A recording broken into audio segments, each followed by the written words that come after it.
Okay guys, now let's start. हम लोग हैं अभी अगले सेक्शन के ऊपर, इसका नाम है, कहां पे 291 पे, ये provision for professional assistance to the company liquidator.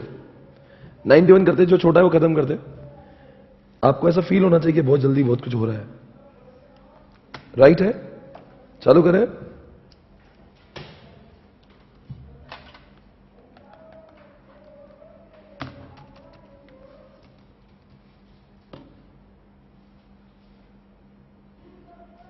क्या लिखा है यहां पे? Provisions for the professional assistance, ऐसा लिखा हुआ है, राइट? इसका मतलब क्या लिखा है? अगर कोई लिक्विडेटर को लगता है कि ये काम मुझसे हो नहीं रहा, ये काम एडवाइजरी कमेटी से भी नहीं हो रहा, या फिर ये काम करने के लिए मुझे कुछ खास चार्टर्ड अकाउंटेंट या सीएस की जरूरत है, तो वो ऐसे लोग भी अपनी मदद के लिए मांग सकता है। क्या लिखा, जरा पढ़िए बच्चों, क्या लिखा है? द कंपनी लिक्विडेटर मे को अंडरलाइन करिए, with the sanction of tribunal, tribunal के सैंक्शन से अपॉइंट वन और मोर, क्या लिखा, क्या लिखा? CA, CS, cost accountant or legal practitioner or such other professional on such terms and condition as may be necessary to underline the word, क्यों बोला सकता है? To assist him. I hope you understand this. Any person appointed under this section shall disclose forthwith to the tribunal in the prescribed form any conflict of interest, underline the word. जो भी person appoint हो रहा है, अगर उसका कोई भी conflict होगा तो उसने डिस्क्लोज करना चाहिए कि मेरा ये इंडिपेंडेंस नहीं रहेगा, मैं पूरे तहे दिल से काम नहीं कर पाऊंगा।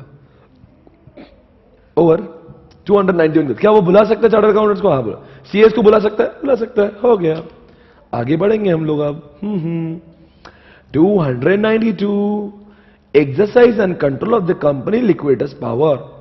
Subject to the provision of this act, company liquidator shall, in the administration of the assets of the company, and the distribution thereof among its creditor, have regard to any direction which may be given by the resolution of the creditors or contributors at the general meeting or by the advisory committee.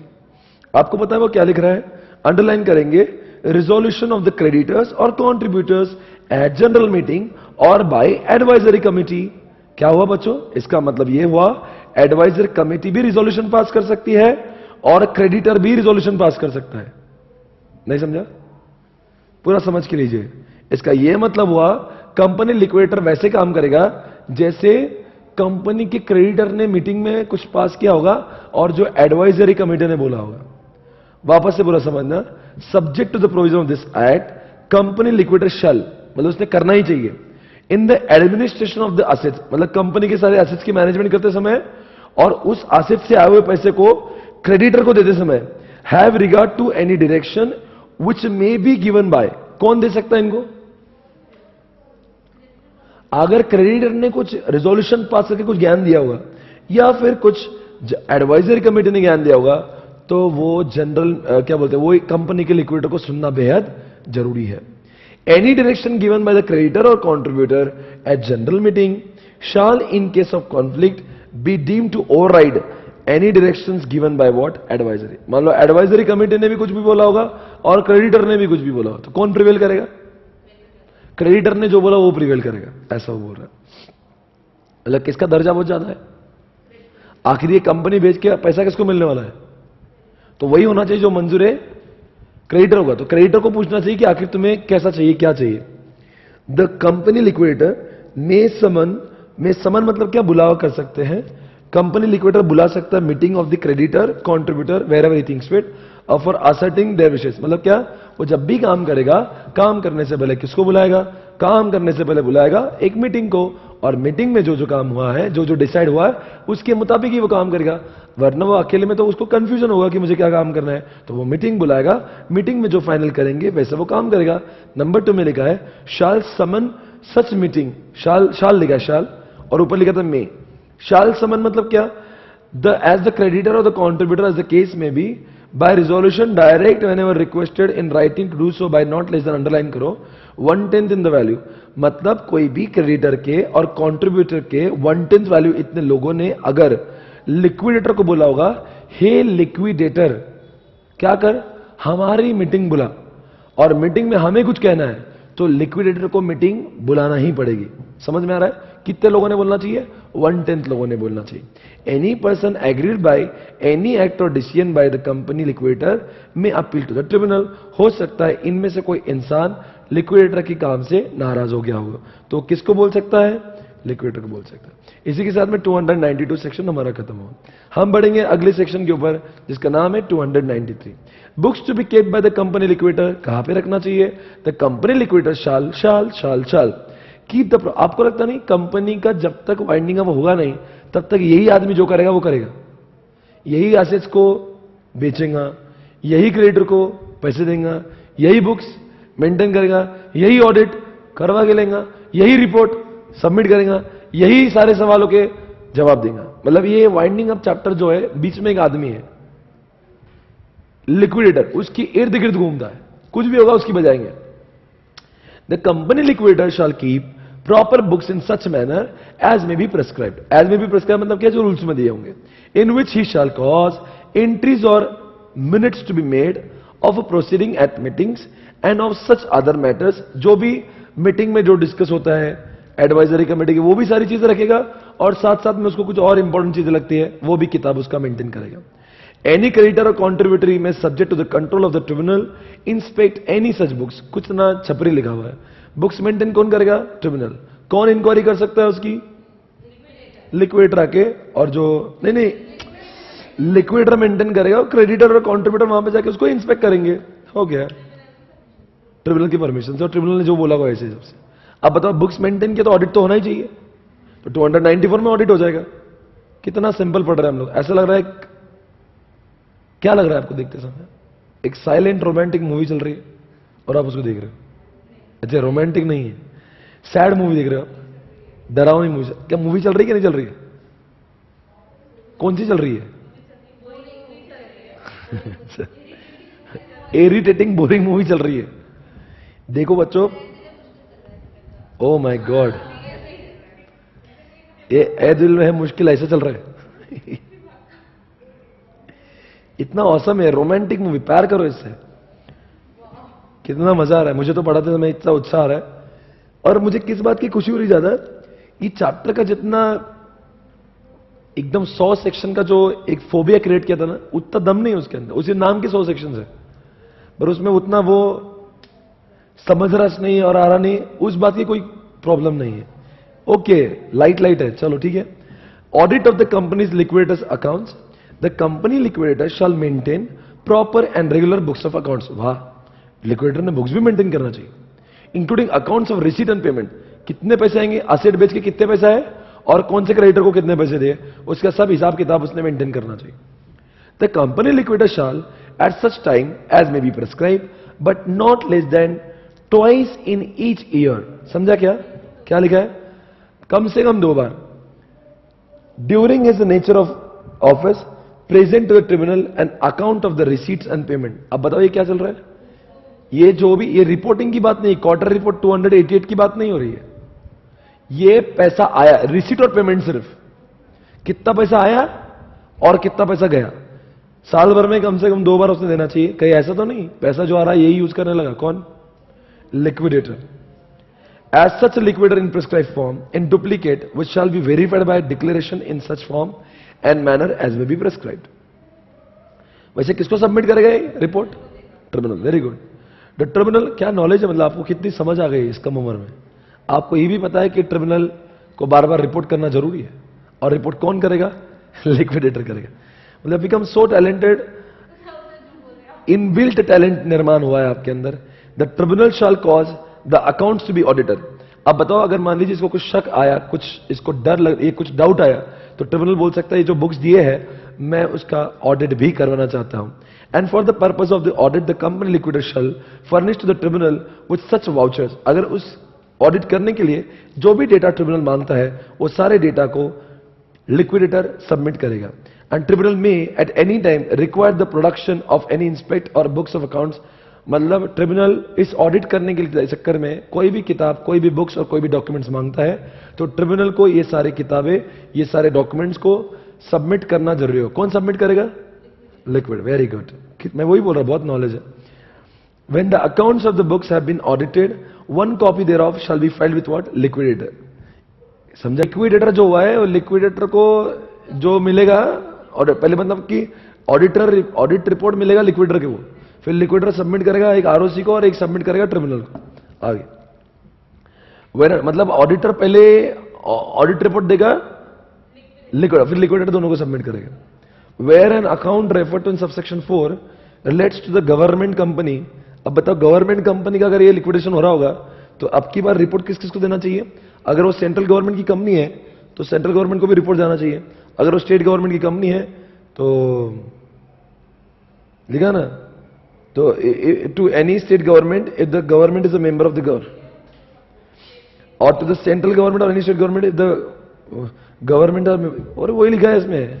अगर मान लो क्या लिखा है कि जो इसकी copy है वो लिक्विडेटर ने किसको देना चाहिए? ट्रिब्यूनल को तो देना ही चाहिए, आरओसी को तो देना ही चाहिए, साथ साथ में जिसकी कंपनी है सेंट्रल गवर्नमेंट की तो सीजी को, स्टेट गवर्नमेंट की तो उसको भी। हो गया। The company liquidator shall cause the accounts when audited, the company liquidator shall cause the accounts when audited or summary thereof, underline the word summary thereof, to be printed and shall send a printed copy of the accounts of summary thereof by post to every creditor and every contributor। अब बताओ जो जो audit हुआ है उसका summary किसको जाना चाहिए? हर कोई कंट्रीब्यूटर को, और हर कौन से क्रेडिटर को जाना है। अगर आपको कंट्रीब्यूटर अगर नहीं पता तो थोड़ी देर में कंट्रीब्यूटर आने ही वाला है, तब मैं आपको डिटेल में समझाऊंगा कंट्रीब्यूटर कौन होता है। इधर मेरे पास मैं क्या बोल रहा हूं, मतलब ये कॉपी किसको जाएगी? आरओसी, ट्रिब्यूनल, शेयर होल्डर और contributors, sorry creditors and contributors, और साथ साथ में गवर्नमेंट कंपनी तो उनको भी जाएगा। Provided that the tribunal may dispense with the compliances of the provision of the subsection in. ठीक है, आगे बढ़ना। अब हम लोग पढ़ेंगे 295 पर, payment of debts by contributory and extend set off. अब सुनो ना, पहली तो बात समझ लीजिए कंट्रीब्यूटर कौन होता है। अगर मान लीजिए 10 रुपए थे, आपने 6 रुपए दिए, आप शेयर होल्डर, अब 4 रुपए है, अब मान लीजिए सारे एसेट्स बिक गए, फिर भी शेयर होल्डर, फिर भी क्रेडिटर को पैसा नहीं गया, आप कौन हो? मेरे शेयर होल्डर जिसके 4 रुपए बाकी है। अभी मैं आप 4 रुपए आपसे मांग नहीं रहा हूं, पहले मैं एसेट बेच दूंगा, एसेट बिक गए 300 रुपए, देना है 400 रुपए। अब एसेट बिक के 300 तो गए पर 100 बाकी है, अब 100 रुपए मुझे चाहिए, तो मैं जितने अनपेड है सबसे मंगवाऊंगा, तो आप बन गए मेरे कॉन्ट्रीब्यूटर्स। पर सोचिए ऐसा होगा, मैं यहां से 4 रुपए मांगने लगा, पर मैं एज ए कंपनी आपकी जमीन, मैंने आपका एक गोडाउन भाड़े पे लिया था, या फिर मैंने आपका एक ऑफिस भाड़े पे लिया था, मुझे ही आपको पैसे देना है, तो आप क्या बोलोगे? सेट ऑफ कर लो। मुझे आपसे 4 रुपए लेना है और मुझे आपको 2 रुपए देना है, मान लो मुझे आपको 3 रुपए देना है, तो आप क्या बोलेंगे? हमसे 4 रुपए मत लो, 1 रुपए ले लो, खत्म कर दो। अरे भाई वैसे भी तो मुझे आपकी कंपनी का रेंट देना है, आपके गोडाउन का जो मैंने भाड़ा देना है मुझे आपका, या फिर आपको कोई ऑफिस होगा मैंने रेंट पे लिया होगा, मुझे वैसे भी देना है। तो अब एक क्वेश्चन में मैं आपको आपके कॉन्ट्रीब्यूटर का पैसा ले रहा हूं और मुझे एक तरफ से देना है, तो वो बोले सेट ऑफ कर लो। उसका क्वेश्चन का नाम ही सेट ऑफ लिखा है। पढ़ेंगे क्या आगे? अभी द ट्रिब्यूनल में at any time after passing winding up order, winding up order और डिसोल्यूशन ऑर्डर में फर्क समझते हैं ना तुम्हें? ये वाइंडिंग अप चल रहा है, अभी तो 2-3 साल और लगेंगे। An order requiring any contributory for the time being on the list of contributor, तो जो जो लोग कॉन्ट्रीब्यूटर बनेंगे, अब मान लो जिन्होंने ऑलरेडी पैसा फुल पेमेंट किया है वो, उनसे कुछ नहीं लेंगे। In the manner directed by order, any money due to the company from him, any money due to the company from him, मतलब कंपनी को जो 4 रुपए उनसे लेना है, समझा क्या? और from the estate of a person whom he represent, समझ गया क्या? वापस से पढ़ना। Pass an order requiring any contributory, मतलब क्या ऑर्डर पास कर सकते कि जो जो हमारा पैसा तुमसे लेना बाकी है वो पैसा लेके आ जाओ, समझा क्या? अभी पहला पॉइंट तो क्या है कि मैं आपसे 4 रुपए मंगवा लूंगा, कौन मंगवाएगा पैसे? ट्रिब्यूनल मंगवाएगा ना। किस बारे में पैसे? कि भाई इनका जो अनपेड था वो पैसा दे दो। अब 2 पॉइंट में क्या लिखा है? अब 2 पॉइंट जो बहुत खास है, the tribunal in making an order under subsection 1, अब ट्रिब्यूनल ने बोला कि पैसे लेके आओ, पैसे लेके आओ। तो अब क्या बोल रहा है? In the case of unlimited company allowed to the contributory by way of set off of money due to to him to the estate which he represents from the company on any independent dealing और contract with the company, but not on money due to him as a member of the company in respect of dividend. अब आपको समझ नहीं आएगा, आप पहले सुन लो. Underline the word independent dealing. अब वहां पे लिखो कंपनी वॉज लाइबल टू पे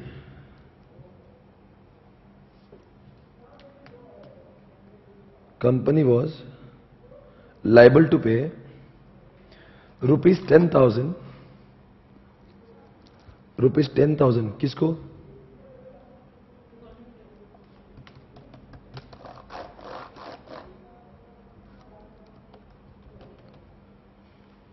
rupees 10,000 to the company was liable to pay rupees 10,000 to the contributor. लिखो to the contributor.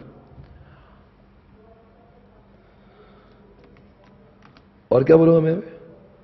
Contributor, whereas contributor was supposed to contribute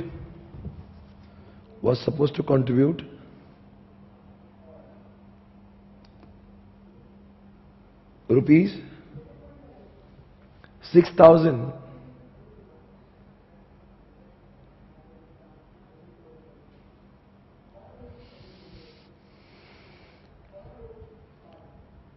to the company as a contribution. अब मुझे बताओ क्या होगा?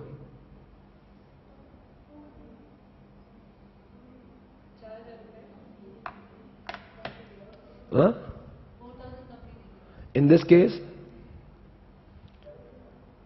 6,000 will be, मतलब क्या होगा? 6,000 will be set off against what? 10,000. आपके कंट्रीब्यूटर को 6,000 पे करने की जरूरत है कि नहीं है? अरे बोलो यार.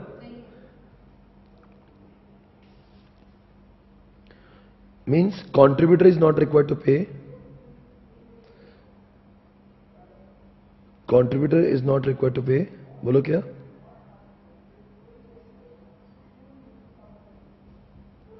$6,000 किसको? To the company. समझ गया आप? हे गाइस कम ऑन यार, समझ गए होंगे आप? अब वही तो लिखा है, पूरा पढ़ लो, अब आपको पढ़ने से समझ जाएगा. अभी कंपनी कौन सी बोल रहे हैं, पर अंडरलाइन करो. सबसे इंपॉर्टेंट चीज अनलिमिटेड कंपनी है. अनलिमिटेड का मतलब क्या होता है भाई? मेंबर की लायबिलिटी अनलिमिटेड है. जितना अनपेड है उतना नहीं, जितना देना है उतना. उस केस की बात है ये. मतलब ये जो लिखा है वो लिमिटेड कंपनी के लिए वैलिड नहीं है. जो पॉइंट है ये अनलिमिटेड के लिए वैलिड है. अनलिमिटेड के लिए वैलिड है बोल रहा हूं. मतलब इनको अपने जितना अनपेड है उतना पैसा नहीं देना है. जितना चुकाना है उसका, मान लो कि 1 लाख चुकाना है और 10 लोग हैं शेयर होल्डर, तो सबको 10-10 हजार देना पड़ेंगे. भले ही उनका फुली पेड अप होगा. समझ के लो जो बोला, भले ही वो फुली पेड अप है फिर भी उनको 10-10 हजार रुपए देना पड़ेगा. आगे by way of set off of any money due to him or the estate which he represents from the company on the any independent dealing or the contract with the company, but not, underline the word, but not any money due to him as a member of the company in respect of dividend of profit. इसका मतलब क्या आपको समझाने होगा? सुनो ना, और सुनो, आपको मैंने रेंट की बात की 10,000, मैंने आपको डिविडेंड क्यों नहीं लिखवाया? आप बोलेंगे साहब रेंट के 10,000 मेरे आपके पास वैसे बाकी है और डिविडेंड का 15,000 बाकी है. तो डिविडेंड और प्रॉफिट को मत पकड़िए. इंडिपेंडेंट डीलिंग चाहिए. कोई रेंट है कुछ है और कंपनी का प्रॉफिट, आप बोलेंगे मेरा डिविडेंड भी आपके पास 4 साल से पेंडिंग पड़ा है, वो पैसे की बात नहीं करेंगे. क्या सेटअप होगा? अरे ये तो निकलने तो पहले. अरे प्रॉफिट तो तब बांटते जब प्रॉफिट कंपनी प्रॉफिट में है. अरे तब पैसे नहीं तो क्या करेंगे? अभी इस लेवल पे नहीं होगा, वो बात की बात है. ये सेक्शन बोलता है कुछ और पैसा आपका बाकी होगा, या आपने कंपनी को गाड़ी भाड़े पे दी होगी, या आप कंपनी कुछ कंपनी को रॉ मटेरियल दिया होगा आपने, कुछ भी इंडिपेंडेंट डीलिंग होगी, उसका पहला पैसा सेट ऑफ होगा. हाँ उसी का सेट ऑफ होगा, प्रॉफिट का नहीं. समझा क्या आपको? आगे in the case of limited company, अब आ गई नॉर्मल कंपनीज की बात. Allow to any director or manager whose liability is unlimited. Or such a set off. अब बताओ ये क्या लिखा है, सुनो ना मैं क्या बोल रहा हूं। अभी कोई डायरेक्टर है, डायरेक्टर की लाइबिलिटी तो हमेशा अनलिमिटेड होती है कोई भी कंपनी में। तो डायरेक्टर को जो पैसा देना है, कंट्रीब्यूट करना है, वो सेट ऑफ हो सकता है। इसका एग्जांपल देता हूं। मुकेश अंबानी ने रिलायंस को 4 करोड़ रुपए उधार भी दिए। कितने दिए? उधारी भी दिए। और बताओ उस केस में उसको कंट्रीब्यूशन करने की जरूरत पड़ रही है 6 करोड़। तब मुकेश अंबानी से 2 ही करोड़ देगा। समझा? मतलब जो उसको, उसने कंपनी को 4 करोड़ रुपए ब्याज से दिए थे। अब कंपनी बोल रही तू 6 करोड़ रुपए लेके आ, कंट्रीब्यूट कर, क्योंकि जो भी गंदा काम हुआ है कंपनी में बाइंडिंग अप सिर्फ तुम्हारी वजह से हुआ है। तो बोलेंगे ठीक है, पर मैंने भी तो तुम्हें 4 करोड़ दिए थे, सेट ऑफ करो। समझा? ओके, आगे। अब जो पॉइंट नंबर 3 है, in the case of company whether limited और अनलिमिटेड, ऐसा लिखा ना, लिमिटेड अनलिमिटेड। अरे बोलो ना, लिमिटेड अनलिमिटेड लिखा है क्या? अब ये दोनों की भी बात चल रही है, लिमिटेड हो चाहे अनलिमिटेड हो। When all the creditors have been paid in full, सब क्रेडिटर का पैसा चला गया, and money due on any account, money due on any account, whatever to the contributory from the company may be allowed to him by way of set off against the subsequent call। बहुत भारी लिखा है, सुनो, सुन के लो, सुन के लो, आपको कुछ समझना नहीं क्या है। अब ये जो तीसरा पॉइंट ना, ए भी नहीं है, ये 2A भी की बात नहीं कर रहा हूं मैं, ये तीसरा पॉइंट है। In the case of any company whether limited और unlimited, when all the creditors have been paid. अब सुनो ना, 300 करोड़ के क्रेडिटर्स थे और 300 करोड़ के एसेट सब चले गए। अब क्रेडिटर को पैसे चले गए, सारे क्रेडिटर को पैसे चले गए, और फिर भी कुछ पैसा कम गिर रहा होगा, तो मैंने किससे पैसे मांगा? अरे बाकी गवर्नमेंट के टैक्सेस है, ड्यूज है, दुनिया के पैसे और देना है मुझे, पर अब मुझे क्या करना है और कंट्रीब्यूट करवाना है। तो मैंने आपसे पैसे मांगे कि लाओ भाई 6 रुपए दो। बोल रहे सर ऑलरेडी जो है हमारे 8 रुपए तुम्हारे पास रेंट के,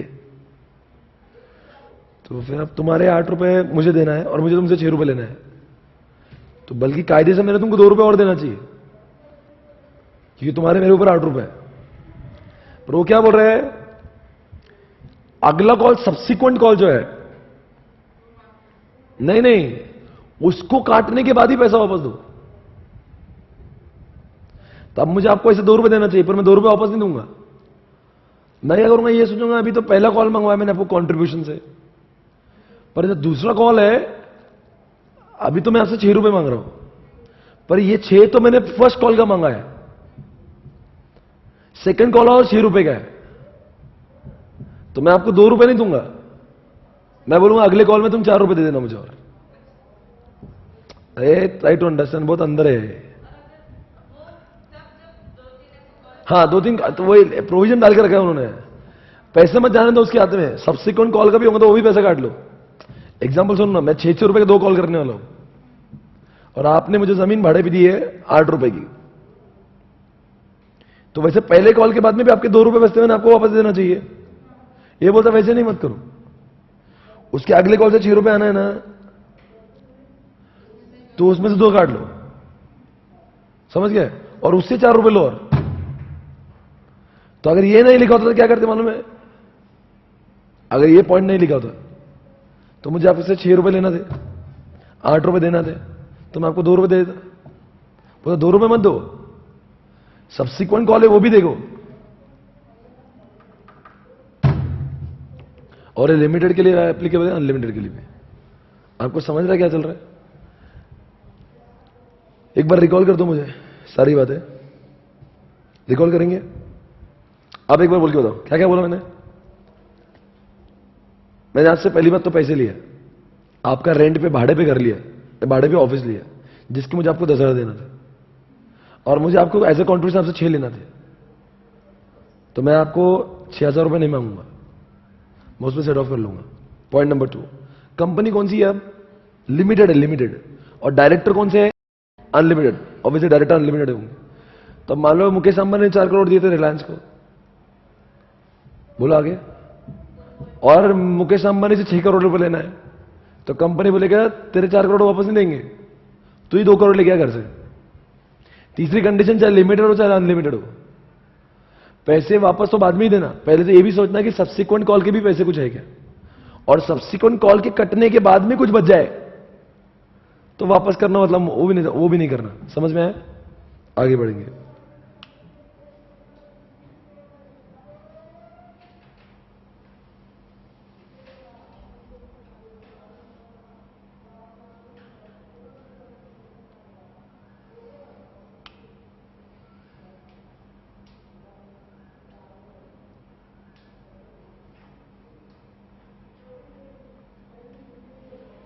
आगे आ जाओ, ये कुछ पढ़ने की जरूरत नहीं है, नेक्स्ट पढ़ेंगे। क्या लिखा है भैया सेक्शन से, क्या लिखा है? ठीक है, 298 पे आओ। द ट्रिब्यूनल में in the event of assets of the company being insufficient to satisfy its liability, मान लो, सुनो ना, इनसफिशिएंट असेट्स ऐसा कब बोलेंगे आप? लिखो ना example, value of asset 300 crores,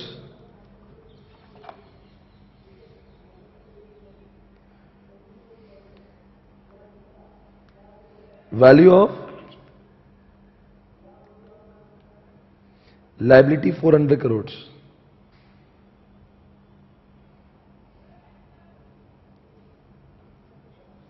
अब बताओ शॉर्टेज ऑफ कितना है? Shortage of 100 crores।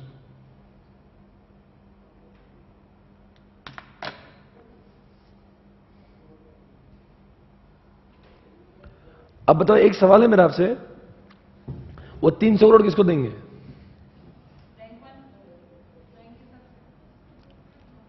Asset sufficient है कि इनसफिशिएंट है?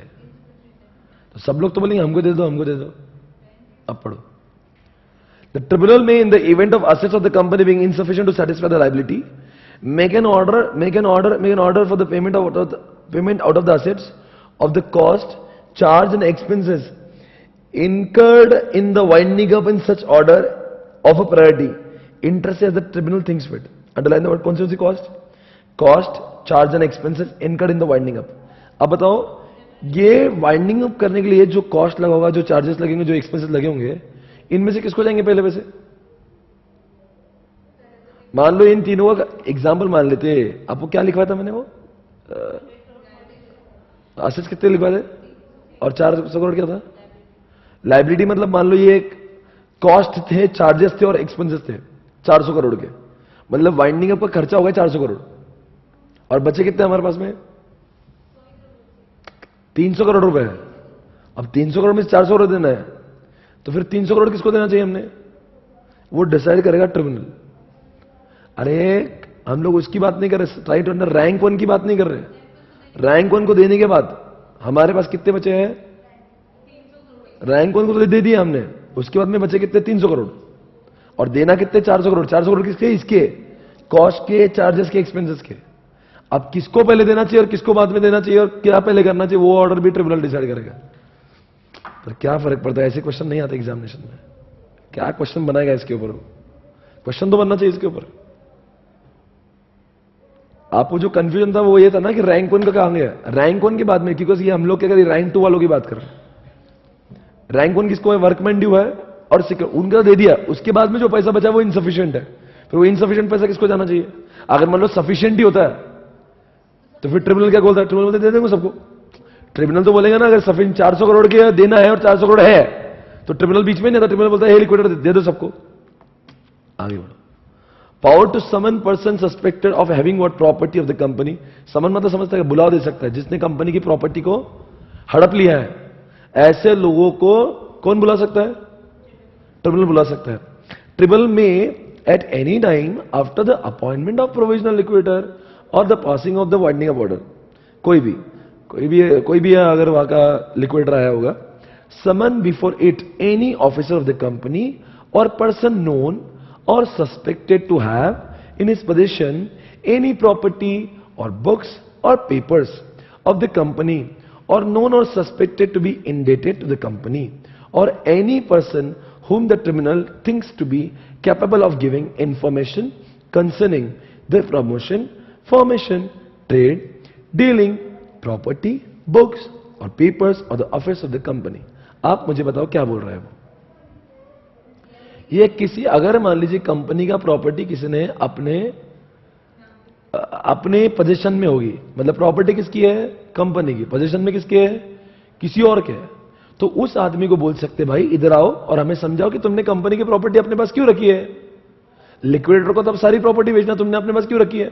और दूसरी बात, अगर उसको नहीं, उसके बारे में पता नहीं प्रॉपर्टी किसके पास है, पर कंपनी को किसी के ऊपर डाउट है, तो पर जिसको जो खबरी है उस इंफॉर्मेशन को बुला सकता है, भाई क्या तुम्हें पता है मुकेश अंबानी ने प्रॉपर्टी कहां रखी है? तो किसी और व्यक्ति को बुला भी सकते हैं। एक तो उस आदमी को बुलाएंगे जिसके पास प्रॉपर्टी है, या फिर उसको भी बुला सकता है जिसके पास में प्रॉपर्टी नहीं, जिसको इंफॉर्मेशन है। समझ गया? अरे समन कर सकते, मार नहीं रहे उसको। अरे सिर्फ सस्पेक्टेड, एग्जामिनेशन में क्वेश्चन आ सकता ना, किसी के ऊपर सिर्फ सस्पेक्शन भी है। सस्पेक्शन मतलब सिर्फ शक है, शक किसके पास में कंपनी की property, underline the word suspected, known to be suspected. किस बारे में? कंपनी की प्रॉपर्टी या बुक्स एंड पेपर्स, कुछ भी हो सकते हैं। तो ट्रिब्यूनल उसको बुला सकता है। ट्रिब्यूनल में examine any officer or person so summoned on oath. समझा क्या? शपथ खाएगा और बोलेगा मैं झूठी शपथ खा लिया, तो उसको हम डालेंगे ना अंदर 449 में।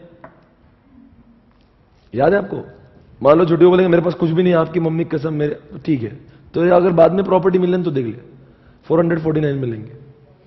द ट्रिब्यूनल में require any officer or person so summoned produce any book paper. अगर वो बोलेंगे है मेरे पास, क्या करना है तुमको, तो बोलेंगे प्रोड्यूस कर, जल्दी लेके जा।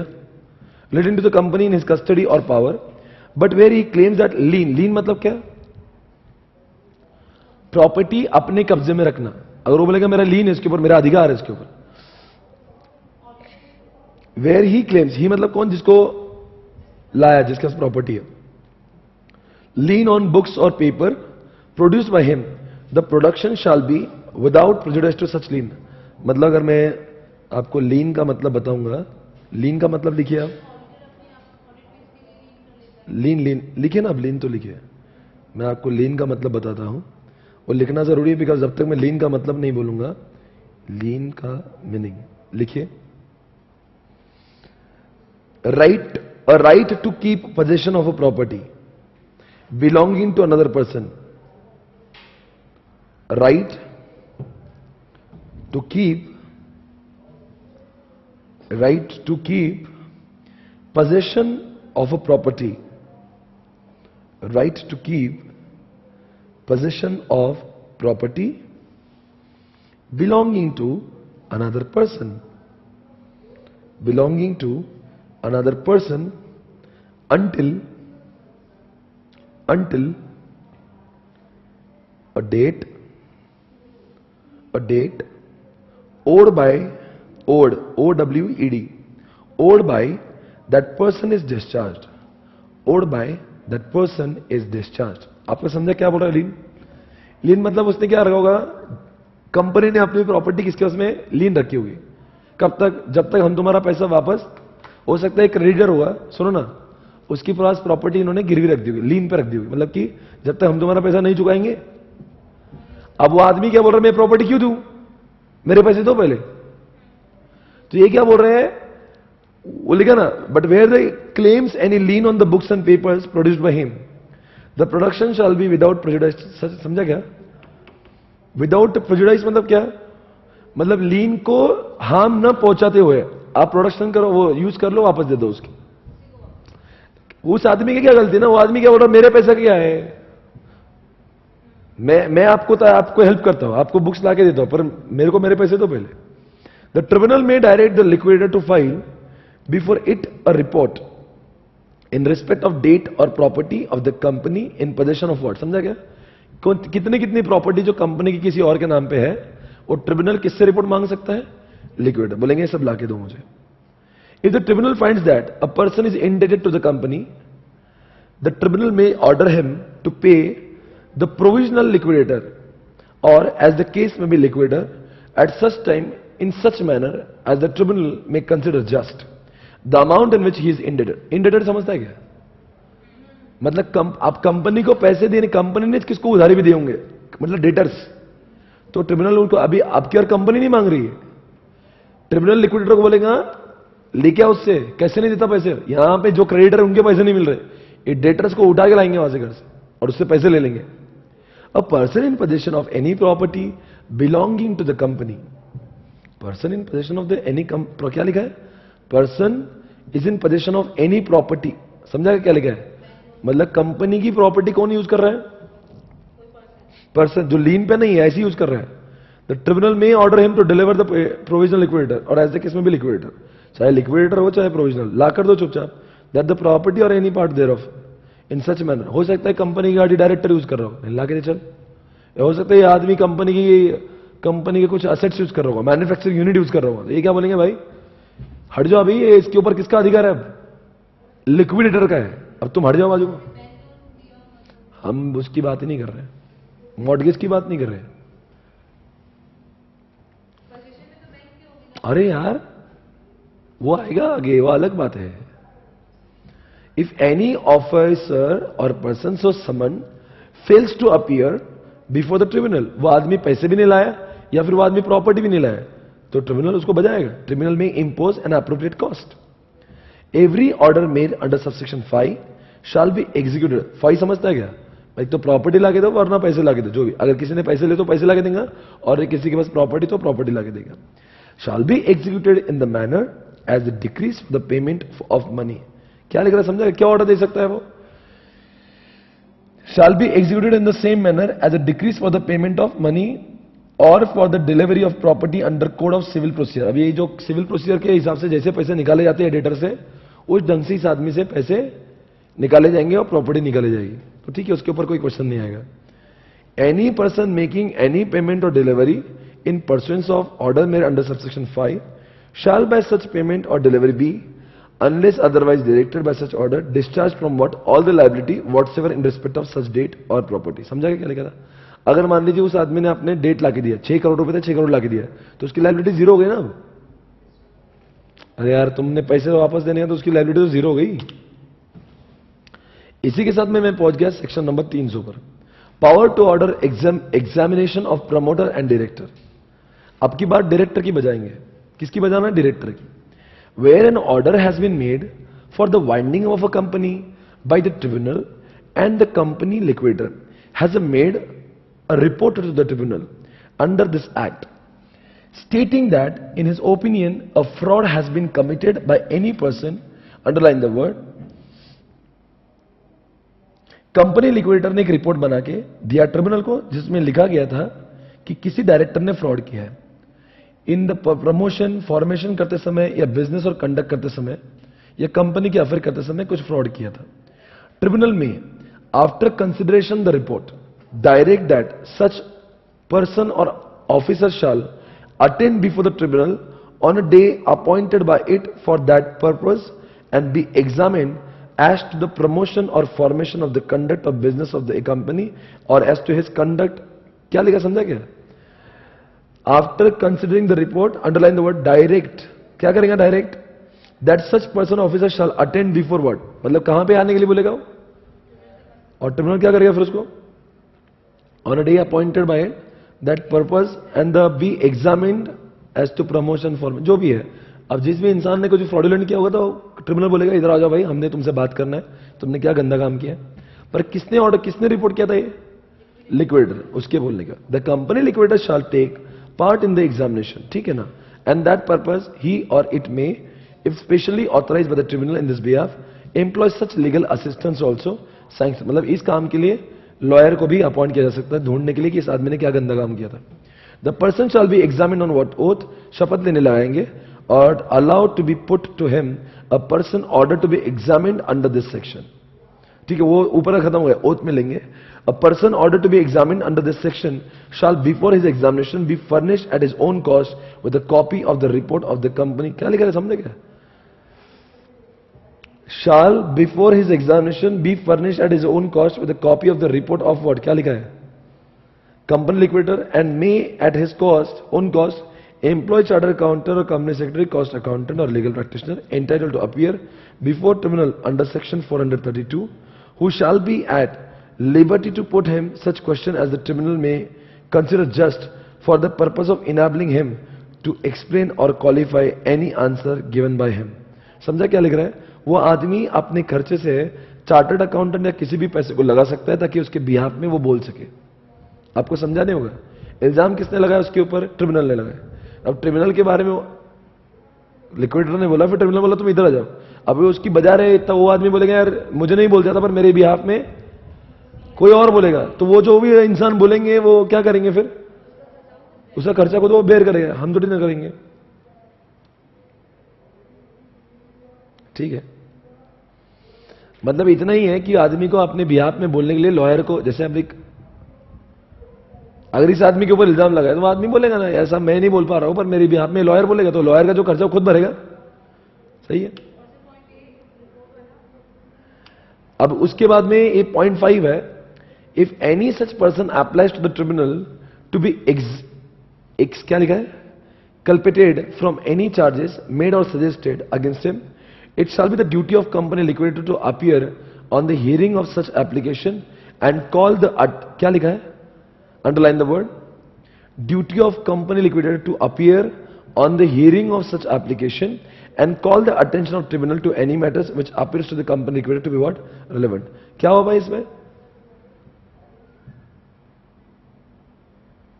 अरे वो आदमी ने बोला ना कि मेरे ऊपर जो इल्जाम लगाए हुए हैं ये सब झूठे हैं।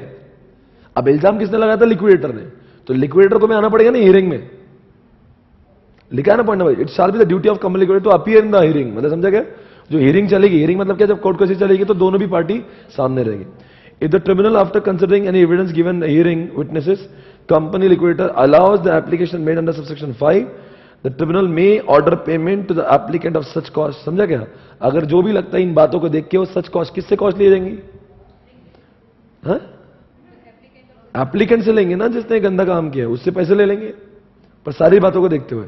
If the tribunal after considering any evidence given और हियरिंग विटनेस कॉल्ड बाय कौन?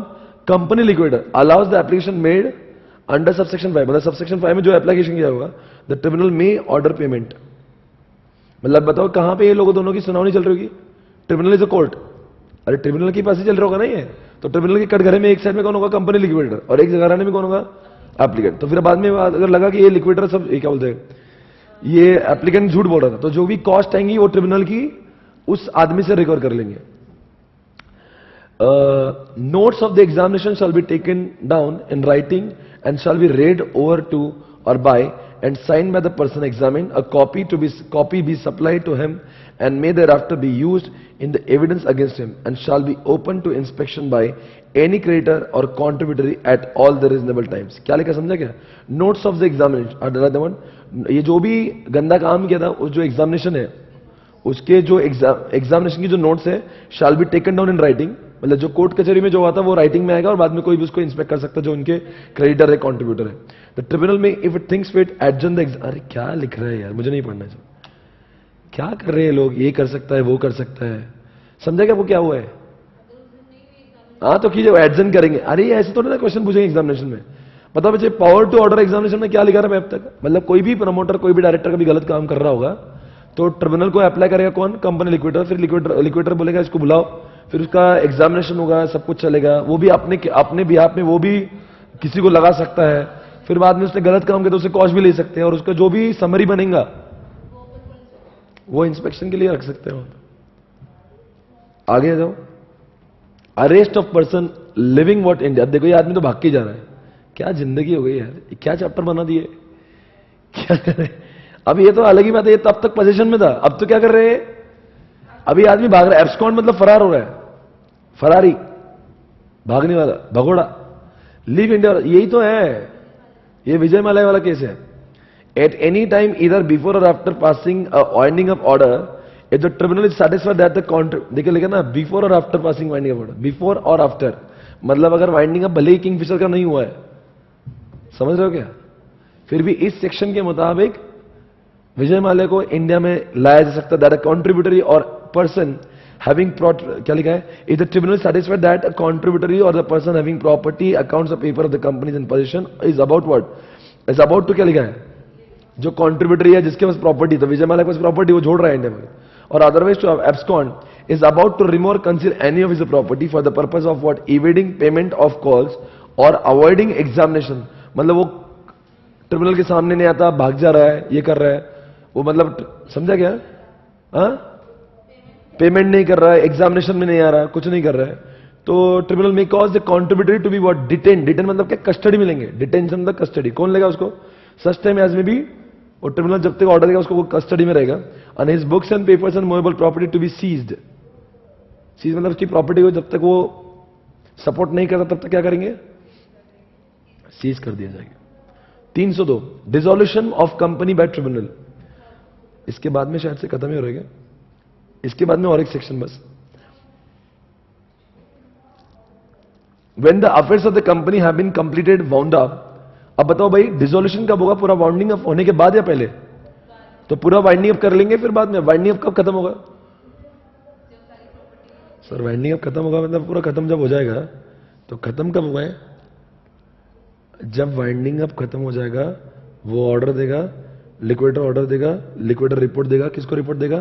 ट्रिब्यूनल को, कि हे ट्रिब्यूनल, आपने जो जो बोला था प्रॉपर्टी हमने बेच दी, क्रेडिटर का पैसा दिए, ये रहा रिपोर्ट। अब जब रिपोर्ट से ट्रिब्यूनल खुश हो जाएगा तो ट्रिब्यूनल बोलेगा कंपनी अब डिसॉल्व हो गई। डिसॉल्व हो गई मतलब इसका अस्तित्व पूरा अब खत्म हो गया। When the affairs of the company have been what? Completely wound up, the company liquidator shall make an application। Underline the word. कौन? लिक्विडेटर क्या करेगा? एप्लीकेशन करेगा। किसको करेगा? The tribunal shall on an application filed by the company liquidator under this subsection 1, or when the tribunal is of the opinion that it is just and reasonable, it is just and क्या लिखा है? Reasonable in the circumstances of the case that an order for the dissolution of the company should be made, make an order that the क्या make an order लिखा है?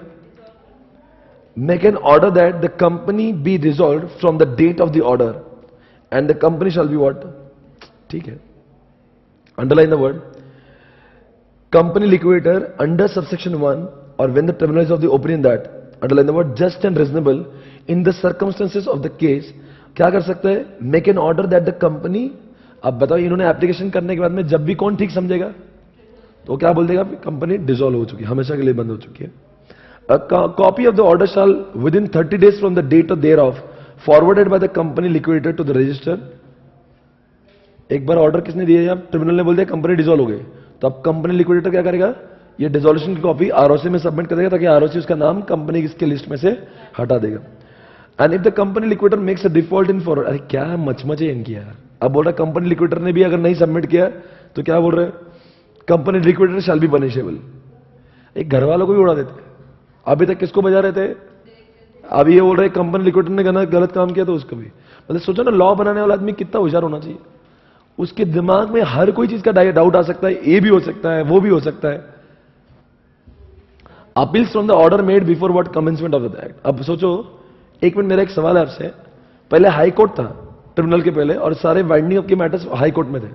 अब सोचो high court में winding up के order पर किसी ने उसके ऊपर अपील किया होगा, या हाई कोर्ट का मैटर सॉल्व हो गया है, अब उसको अपील करना है। तो पुराने एक्ट में जिस कंपिटेंट ऑथोरिटी को अपील करने के लिए कहा था उधर ही अपील करता है। नए कंपनीज एक्ट के अपील के हिसाब से अपील नहीं होगा। पहले आज ये ट्रिब्यूनल काम कर रहा है, पहले कौन कर रहा था? High court. अब हाई कोर्ट के जजमेंट से आप खुश नहीं हो, जजमेंट अभी आया, अब क्या करना? आपको अपील करना है। अपील क्या करना पड़ेगा? जैसा 1950, अरे हाई कोर्ट ने तो डिसीजन दिया ना, तो 1956 एक्ट में जिस बॉडी के ऊपर अथॉरिटी, हाई कोर्ट के जजमेंट को जहां पे अपील करने के लिए लिखा था 1956 में, उस बॉडी को ही अपील करना पड़ेगा, ना कि अब के 2013 के हिसाब से। Nothing in this chapter shall affect the operation और enforcement of any order made by the court. Court मतलब कौन सा? High court.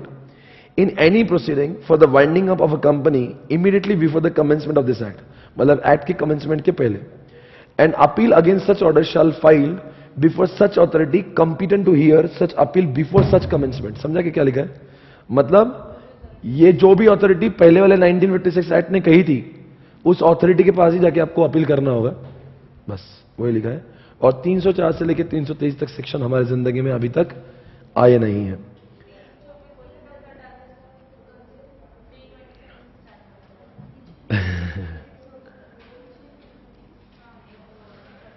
इधर आइए, मुझे आपको कुछ बातें इसमें से समझाने की है। ये रही आपके सामने कुछ बातें।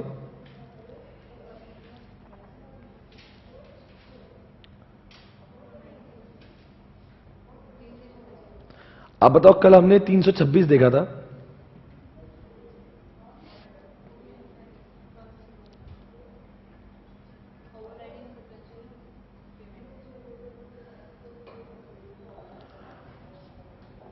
ओवरराइडिंग प्रेफरेंशियल के बारे में आपको जवाब देना है।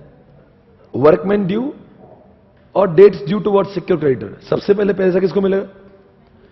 उन लोग को, वो वर्कमैन को जिनके पैसे 2 साल से अभी तक बाकी है। तो उन लोग को, उन वर्कमैन को सबसे पहले, और उसके अलावा जितने वर्कमैन है और जितने भी सिक्योर क्रेडिटर है, वो परी पशु मतलब ऑन इक्वल फुट माने जाएंगे। उनको उनके प्रोपोर्शनेट में पैसे दिए जाएंगे। और जैसे भी एसेट सेल हो जाएगा, एसेट सेल होने के तुरंत 30 दिनों के अंदर उनके पैसे जाना चाहिए। एसेट सेल कौन कर रहा है? लिक्विडेटर। तो लिक्विडेटर के हाथ में पैसे आए, एसेट आने, वैसे नहीं कि वो लिक्विडेटर ही पैसे को मजा कर रहा है। 30 दिनों के अंदर उन्होंने किसको पैसे देना चाहिए? इन लोग को। फिर बचे तो किसको जाएंगे? लिक्विडेशन के एक्सपेंस को। फिर बचे तो किसको जाएंगे? प्रेफरेंशियल पेमेंट जो आया आपके यहां पे, आ देखो, ये है प्रेफरेंशियल पेमेंट्स। ये 3 लोगों को प्रेफरेंशियल पेमेंट माना जाता है, गवर्नमेंट, एम्प्लॉई और साथ साथ में investigation expenses. Understood everybody? Number 1 क्या लिखा है? गवर्नमेंट के पैसे, लोकल अथॉरिटी के पैसे है, या फिर सेंट्रल गवर्नमेंट के है, स्टेट गवर्नमेंट के है। ये एम्प्लॉय का आपको 4 महीने वाला कुछ पता है? 4 महीने की, अगर भले ही 12 महीने की सैलरी पेंडिंग है, पर 4 महीने से ज्यादा की नहीं होना चाहिए। और हॉलीडे रेम्यूनरेशन कुछ होगा, या कॉन्ट्रीब्यूशन पेबल एज एम्प्लॉयर होगा, या जो भी है, एम्प्लॉयज का प्रोविडेंट फंड है या ग्रेचुटी फंड कितना भी होगा। और ये इन्वेस्टिगेशन एक्सपेंस मतलब 213 और 16 की बात कर रहे हैं। अभी ये सब के बाद में और एक क्वेश्चन है, फ्रॉडुलेंट प्रेफरेंस। अगर मान लो एबीसी नाम के 3 क्रेडिटर है और पैसे दिए गए सिर्फ ए को ही, कब? ये कमेंसमेंट होने के 6 महीने पहले। तो मतलब पैसे किसको दिए गए थे? ए को। और जबकि पैसे बी और सी को भी मिलना चाहिए थे। अब क्या हुआ? कमेंसमेंट जब हुआ उसके 6 महीने पहले इस आदमी ने डेलिबरेटली, किसने? कंपनी ने डेलिबरेटली उसको ही पैसे दिए, उसके ऊपर फेवर जताया, फेवर जता के उसको ही पैसे दे दिए।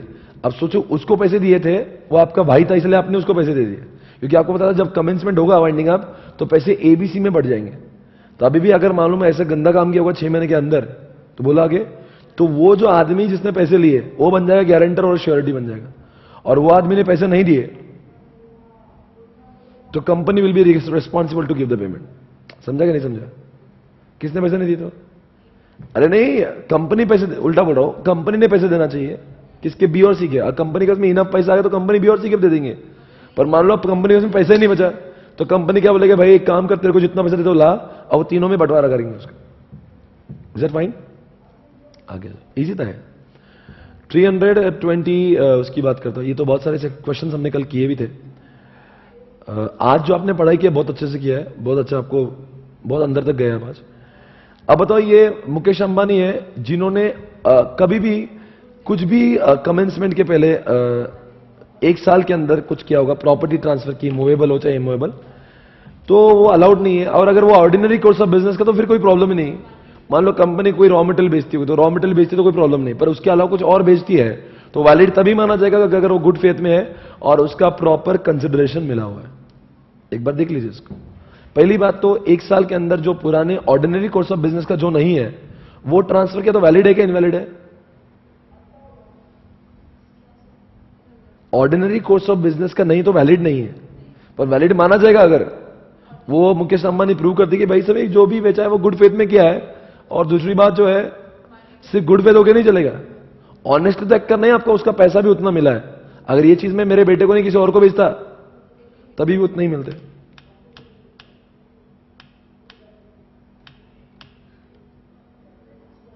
क्या लिखा था? 330 की बात करेंगे। एनी ट्रांसफर और assignment by company of all its proprietaries और assets to trustee for the benefit of all its creditor shall be void. इसका मतलब क्या हुआ? चाहे वाइंडिंग अप का हो चाहे वाइंडिंग अप का ना हो, कभी भी किसी भी कंपनी ने अपने क्रेडिटर के ट्रस्टी को कुछ प्रॉपर्टी ट्रांसफर की होगी तो समझ जाना वाइड है, अलाउड ही नहीं। अगर मैं आगे बढ़ता हूं यहां पे इस सेक्शन को लेकर, तो आप सभी जानते हैं मैं किसकी बात कर रहा हूं। ये ऑलरेडी हुआ था बी और सी के बारे में। तो यहां पे क्या बोला, लिखा देखो, will act as surety. Who will act as surety? A, B और C. A, or refund the liquidator the amount paid by, मतलब जो भी उसको 100 करोड़ रुपए मिले थे उसने वो पैसे किसको देना चाहिए? लिक्विडेटर को। और फिर लिक्विडेटर तीनों में बांट देगा। आगे बढ़ेंगे। फ्लोटिंग चार्ज आप सभी को पता है, अगर 12 महीने के अंदर इसने कोई कर्जा लिया होगा तो वो ये प्रूव करना चाहिए कि विजय माल्या प्रूव करेगा कि मैं सॉल्वेंट था, और अगर वो सॉल्वेंट नहीं भी था तो उसको ये प्रूव करना पड़ेगा, कि जो पैसे लिए थे मैंने 5% से 5% पर एनम की कम से ब्याज पे लिए थे, वो भी हो गया। अगला सवाल ये रहा आपके सामने, ये मैंने आपको अब तक पढ़ाया नहीं है, और ये पढ़ाने से पहले मुझे आपके कुछ चैप्टर्स को रिवाइज करना जरूरी है। अब मैं आपके कौन से चैप्टर को रिवाइज करूंगा आपको मालूम भी है? आपको कुछ पता ही नहीं है। हमने आपको अमलगमेशन पढ़ाया, हमने आपको मिसलेनियस पढ़ाया, एक बार मिसलेनियस को रिवाइज करते हैं। 447 से चालू होगा। आपको मालूम है क्या है 447? जल्दी से बता दो, मुझे याद करवाना है। कहां पे हूं मैं? मिसलेनियस में। शिट, इधर है नहीं। कितने खुश हो रहे हो आप? मिसलेनियस कहा गया इसमें से, कोई बात नहीं। अगर मैं वहां पे जाऊंगा तो? अरे पगली हो गए तुम। मुझे वो भी चाहिए था, कोई बात नहीं, आता हूं मैं, वहां पे भी आता हूं, मुझे वहां तो जाना ही होगा। तब तक सेक्शन 230 बताओ। ये अमलगमेशन का ऐसा सेक्शन है जहां पे ऐसी अरेंजमेंट हो रही, प्रॉपर्टी ट्रांसफर नहीं होता। 231 में जो भी ट्रिब्यूनल ने हाँ बोला उसको सुपरवाइज करेगा, और उसको लगता है मॉडिफाई भी कर सकता है, और लगता है कि अगर ये इंसान पैसे देता ही नहीं तो उसको वाइंडिंग अप भी करेगा। 232 में ऐसा लिखा है कि ऐसे अरेंजमेंट है जहां पे प्रॉपर्टी का भी ट्रांसफर होना जरूरी है। 233 में अब ये ऐसा है कि कुछ सर्टेन कंपनी, जैसे दो छोटी कंपनीज हो या फिर कोई होल्डिंग कंपनी अपने सब्सिडी, होली ओन्ड सब्सिडी को एक्वायर कर रहा हो, ये फास्ट ट्रैक बोलते हैं। 234 में अगर आप कोई कंपनी, फॉरेन कंपनी और इंडिया की कोई कंपनी या वाइस वर्सा भी हो, तो इसमें आरबीआई गाइडलाइन से करना चाहिए, और आरबीआई जब तक हाँ नहीं बोलेगा तब तक आप 230 और 232 वाला काम नहीं कर सकते। अब मैं 235 की बात कर लेता हूं। अमिताभ बच्चन रेखा के 4 महीने के लिए ऑफर करेगा, और उसके 90% ऑफ वैल्यू इतने लोगों ने हाँ बोल दिया है। अरे बोलो ना। तो उसके अंदर जो अमिताभ डिसाइड करेगा कि बाकी लोगों को 2 महीने में एक्वायर करने की इच्छा है क्या नहीं। फिर अगर उन्होंने इच्छा जताई तो अगर वो लोगों को अगर अपील करना भी तो 1 महीने में करेंगे, और उन्होंने अपील नहीं किया तो अच्छी बात है, और अपील किया और ट्रिब्यूनल ने बोला कि कुछ नहीं तुम गलत हो, तो अमिताभ एक्वायर कर लेगा। क्योंकि हमें पैसे भेज देगा अमिताभ, और जब पैसे मिल जाएंगे तो 60 दिनों के अंदर उस लोगों को पैसे कंपनी दे देगी। तो company will act as an agent. कौन सी कंपनी? जो ट्रांसफरर होती है, जो रेखा की कंपनी होती है। अब 236 में ऐसा नहीं है, याद करो 236 में क्या हुआ। 236 में ऐसा नहीं, 236 क्या है? माइनॉरिटी वाला है। इसका मतलब जो है ऑलरेडी हमारे पास 90% होल्ड कर रहे हैं हम लोग, due to by virtue of amalgamation. और यहां पे माइनॉरिटी वाले भी अप्लाई कर सकते हैं, मेजोरिटी वाले भी कर सकते हैं, और यहां पे कोई डिसेंडिंग नहीं है। जैसे 235 में वो डिसेंडिंग थे। बोलो भाई। इतना ही नहीं, यहां पे जो पैसे होते हैं, लिस्टेड कंपनी के पैसे कैसे डिसाइड होंगे?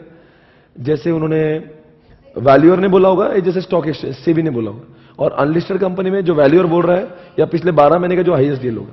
पर इसमें से अगर जो रिमेनिंग लोग, उसके 3/4 लोगों ने अगर बोला तो ये रेट रिवाइज करना पड़ सकते हैं अगर वो हुआ। और अगर ये लोग मान लीजिए अगर ऐसा हुआ इनको पैसे है, तो पैसे जो है इनके 60 दिनों के अंदर मिल जाना चाहिए। पर मैक्सिमम ये आदमी 1 साल तक अपने पैसे मांगने के लिए आ सकता है। पर आदमी को कोई इंसान बीमार हो गया होगा, तो यह आदमी बीमार हो गया होगा, कोई मर गया होगा, तो वो 3 सालों तक अपने पैसे कंपनी से लेने के लिए आ सकता है।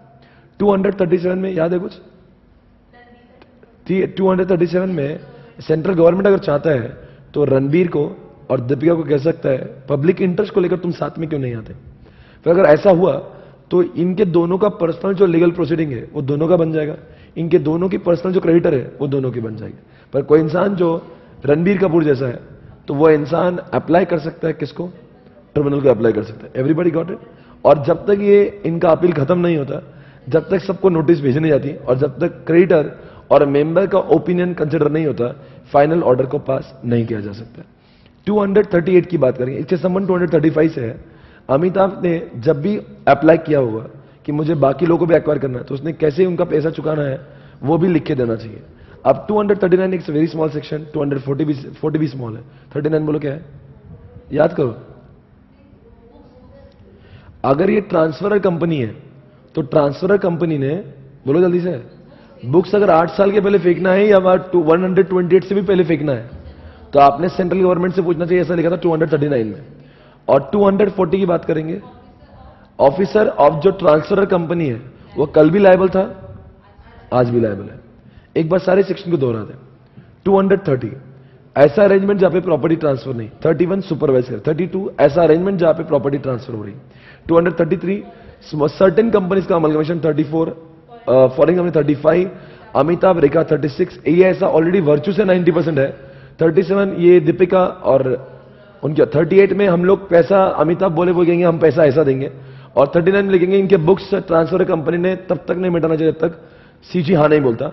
और 40 में ट्रांसफर कंपनी के ऑफिसर्स भी कल भी लायबल थे, आज भी लायबल। अब उसके पहले हमने 447 ये कहा था आपसे।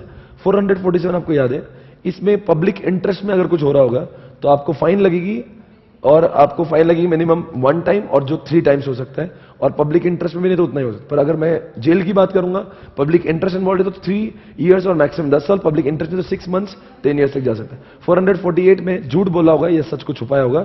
449 में आपने झूठी कसमें ली या झूठा लिख के दिया कि मैं सही बोल रहा हूं। और 450 में एनी जिसका कोई भी फाइन नहीं है उसका fine will not be more than 10,000 और 1,000 रुपए कंटिन्यूएशन में चलेगा। 451 में यही काम अगर आपने 3 साल में डबल कर दिया तो आपको जितना फाइन है वो डबल लगेगा और इम्प्रिजनमेंट सेम होगी।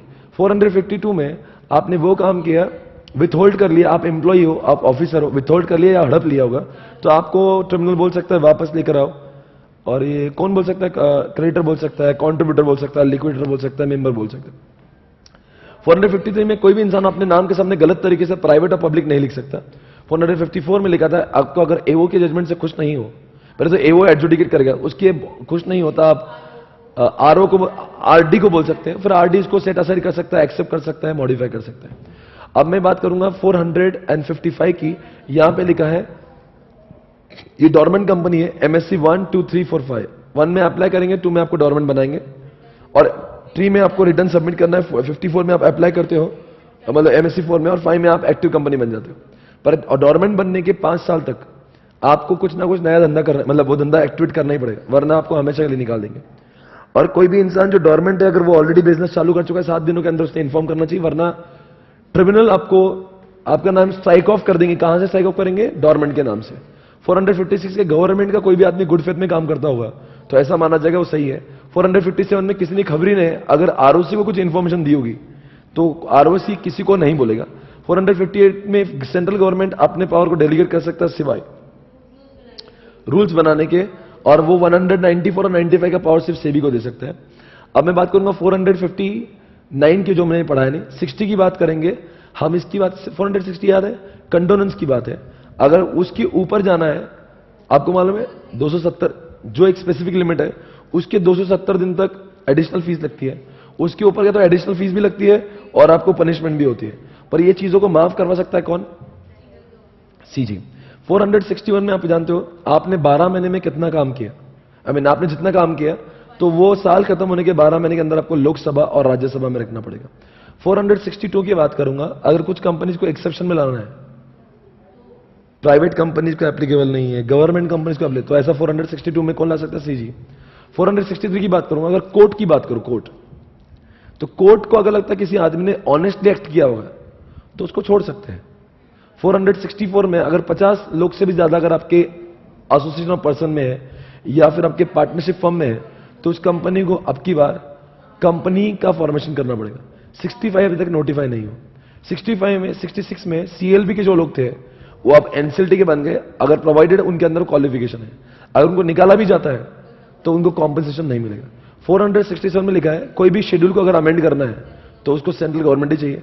68, 69 में रूल्स को कुछ भी, चाहे वाइंडिंग अप का हो चाहे नॉर्मल रूल्स हो, वो रूल्स लाने का अधिकार सिर्फ और सिर्फ सेंट्रल गवर्नमेंट का। और 470 रिमूवल ऑफ कोई भी डिफिकल्टी को रिमूव करना है, जैसे कि नफरा के नाम पे डिफिकल्टी आया था कि नफरा के अभी तक अकाउंटिंग स्टैंडर्ड नहीं आए तो तब तक नैक के ही अकाउंटिंग स्टैंडर्ड यूज करेंगे। ये बातें कौन समझाता है? सेंट्रल गवर्नमेंट समझाता है। इसी के साथ में हमने 2 चैप्टर को रिवाइज किया जिसका नाम है अमलगमेशन, और दूसरा कौन सा किया? आओ ये चैप्टर रिवाइज करेंगे जिसका नाम है वाइंडिंग अप।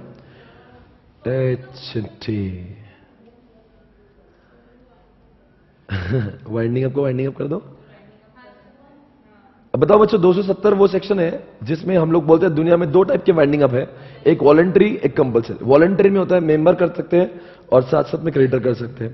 दूसरी बात 471 में वो 7 ग्राउंड्स है जिनके बुनियाद पर आप कहते हो कि मेरी कंपनी बंद होना चाहिए। एक, आपका डेट 1 लाख से है पर 21 दिनों तक आपने नहीं दिया, मतलब नोटिस आने के बाद। दूसरी बात, एसआर पास हुआ। तीसरी बात, भारत के साथ में गद्दारी की। नंबर चौथी बात, सिख कंपनी उभर नहीं पाए। नंबर 5, आरओसी को लगता है कंपनी डिफ्रॉड है या लोग ही डिफ्रॉड है, और आपके 5 साल तक वो रिटर्न सबमिट नहीं किया और आपका जस्ट एंड इक्विटेबल ग्राउंड है। और 472 में कौन से लोग अप्लाई कर सकते हैं? जो कंपनी कर सकते हैं, मेंबर कर सकते हैं, आरओसी कर सकता है, सीजी कर सकता है, कंट्रीब्यूटर कर सकते हैं, क्रेडिटर कर सकते हैं, सब मिलाकर भी कर सकते हैं।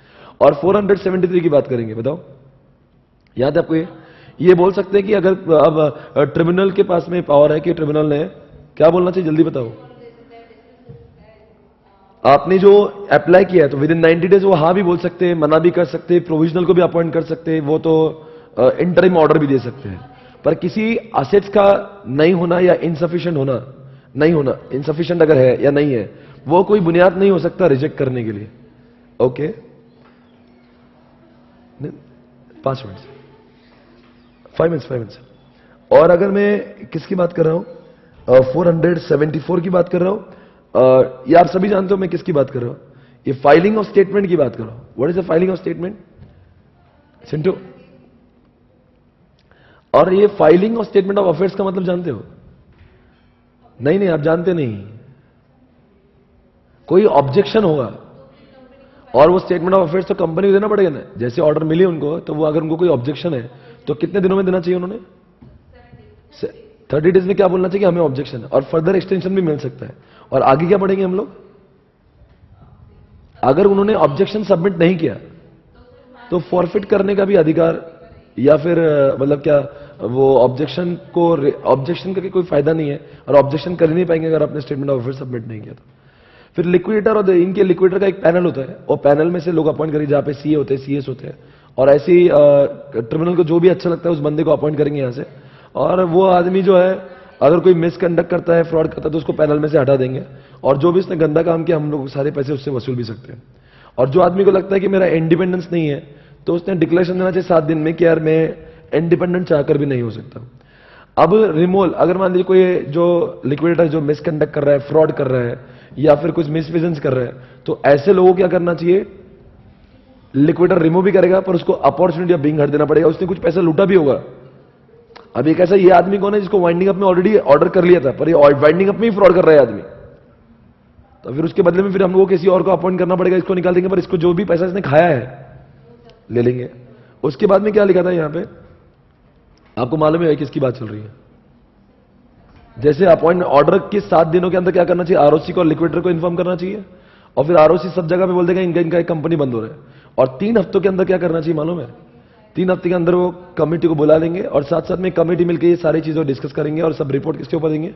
ये सब रिपोर्ट बनाएंगे, किसको देंगे? ट्रिब्यूनल को देंगे।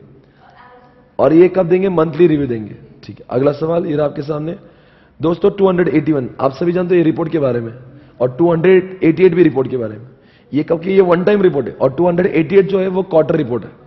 ये 281 के आपने कंपनी का जो अपॉइंटमेंट होने के बाद में 60 दिनों के अंदर आपने कंपनी का ये सारा डेटा किसको देना चाहिए? ट्रिब्यूनल को देना चाहिए। अब मैं अगली बात करूंगा 288, ये तो मैंने बोला ना। और ये इससे 277 में 281 में जो देते हैं उसके एडिशन में आपको ये सब देना है। और अगर मैं बात करूंगा सबमिशन ऑफ पीरियोडिकल रिपोर्ट, ये तो हो गया ना। अगर ये सूट की बात करूंगा, मतलब अगर आपको ये पहले वाले सूट कंटिन्यू करना है, नया सूट लाना है, ये तभी हो सकता है जब ट्रिब्यूनल हाँ कहता है, पर इस सुप्रीम कोर्ट और हाई कोर्ट के लिए वो एप्लीकेबल नहीं है। ये सेक्शन मैंने पढ़ाया नहीं। अगर मैं बात करूंगा, किसकी बात करूंगा? क्या है, कौन किसको डायरेक्शन दे सकता है? अरे जो ट्रिब्यूनल अभी आपने जो हर क्वार्टर में रिपोर्ट दिया या फिर 60 डेज में दिए होंगे, तो उसके बाद में ट्रिब्यूनल बोल सकता है कि काम आपको कैसे फिनिश करना है। कौन सा काम कैसे फिनिश करना है? ये लिक्विडेटर ने कितने टाइम में सब काम खत्म करके एसेट्स बेच के पैसे देना चाहिए, और उसको अपने डिसीजन को रिवाइज भी कर सकता है। उसके बाद में कस्टडी, ये सारी प्रॉपर्टी किसकी माना जाएगी? ट्रिब्यूनल की माना जाएगी, डीम्ड ट्रिब्यूनल। और वैसे संभालेगा कौन? कस्टडी। कौन संभालेगा? लिक्विडेटर संभालेगा। जो भी डायरेक्टर्स होंगे, जो भी प्रमोटर्स होंगे, उनकी जिम्मेदारी को कोऑपरेट करे, चाहे वो अभी का डायरेक्टर हो चाहे पहले का, उन्होंने सपोर्ट करना चाहिए, और जो नहीं करेगा उसको सजा देंगे। 286 में आप जानते हो ऑब्लिगेशन ऑफ डायरेक्टर मैनेजर, आप सभी जानते हो इसका मतलब क्या है?